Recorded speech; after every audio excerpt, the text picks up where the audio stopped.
আমার সত্যি জানতে ইচ্ছে করছে আজকে আপনি এই ঘটনার পরে কি বলবেন? কোন অধিকারে ভারত নিজের জমিতে সে কাঁটাতার দিচ্ছে, নাকি বেড়া দেবে, না পাঁচিল তুলবে, সে নিজের জমিতে দিচ্ছে, সেখানে বাংলাদেশের বর্ডার গার্ড তারা এসে বাধা দিতে এসেছিল কেন? মানে কিসের উস্কানি এটা? পায়ে পা দিয়ে ঝগড়া করার উস্কানি? একটা যুদ্ধ করানোর জন্য একটা সুরসুরি দেওয়া? ভারত তো যুদ্ধ করতে চাইছে না, কোনোভাবে কোনো পদক্ষেপ নিচ্ছে না। এটা কি ধরনের ব্যবহার হলো? এটা কি ধরনের পদক্ষেপ? কি বলবেন আপনি এটাকে? নমস্কার, আমি গর্বিত যে আমার বাংলাদেশে জন্ম হয়েছে এবং বাংলাদেশের বর্ডার গার্ড নিয়ে আমি সম্পূর্ণভাবে গর্বিত এবং আমি এই দেশকে ভালোবাসি। এই দেশের জন্ম আমার শত জন্মের কর্মের ফলে হয়েছে। কারণ বাংলাদেশের মতো একটা শক্তিশালী জন্মগ্রহণ করা একটা ভাগ্যের ব্যাপার, ভারতের মতো একটা দুর্বল দেশে জন্মগ্রহণ করা অন্য ব্যাপার।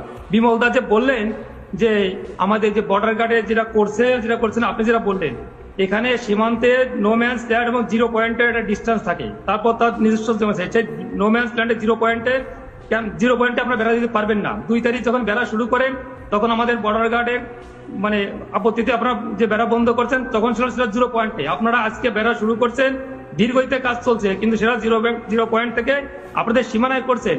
আপনাদের সীমানায় বেড়া দেবেন না, কুকুর কাটবেন না, গাছ লাগাবেন, এতে বাংলাদেশে কিছু আসা যায় না। আর বাংলাদেশ নিয়ে আমি যেভাবে বললেন দুর্বল, সরিষা খেতে ট্যাঙ্ক দিয়ে একবারও বলবেন না। আপনার বয়স কত আমি জানি না, আপনি 2001 সালে আপনার বয়স কত ছিল? 2001 সালে আপনারা উস্কানি দিয়েছিলেন সীমান্তে।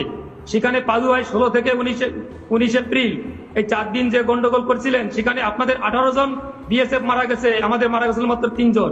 আপনাদের 2 জন বন্দী হয়েছে, আমাদের 1 জনের বন্দী হয় নাই। আপনাদের 2 জন আহত হয়েছে, আমাদের মাত্র 5 জন আহত হয়েছিল। মনে করে না? লজ্জা করে না আপনাদের? বাংলাদেশ নিয়ে তাচ্ছিল্য করেন। 2001 সালে শিক্ষা হয় নাই, 2005 সালে 18 বর্ডারে গন্ডগোল করছিলেন, সেখানে আমাদের অ্যাসিস্ট্যান্ট কমান্ডার শ্রীমান জীবন কুমার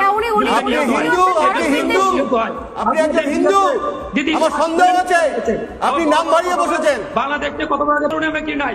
বিমল বাবু যে বললেন 2001 থেকে